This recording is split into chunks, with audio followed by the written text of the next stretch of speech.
জয়রাম বন্ধুরা, আজকে বানাবো এই দেখো পোনা মাছ। সব রেডি করে নিয়েছি, সব একসাথে দিয়ে এখন মাছটাকে ভালোভাবে মেখে নেব। এই মাছটা কাঁচাই বানাবো আজকে। নুন, হলুদ, লঙ্কার গুঁড়ো, পেঁয়াজ, কাঁচা লঙ্কা, টমেটো, কাঁচা সর্ষের তেল একসাথে দিয়ে ভালোভাবে মেখে নিলাম। এই যে কড়াইতে দিলাম সব মাছগুলো,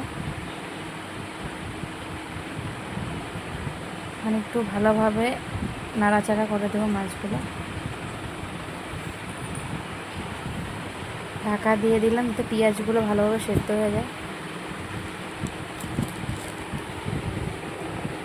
এই যে এখন একটু উল্টিয়ে পাল্টিয়ে দিচ্ছি, আর একটু পরিমাণ মতন অল্প সামান্য জল দিলাম, বেশি না, মাছটা তো শুকনো শুকনোই হবে।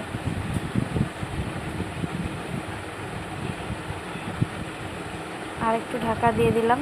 এই দেখো মাছটা আমার হয়ে গেছে। মাছটা এই দেখো। আজকে দুপুরের মেনু হচ্ছে পাতলা করে ডাল, মসুর ডাল, মাছ ভাজা আর মাছের ঝাল, আর সাথে লেবু। Tata, bye bye.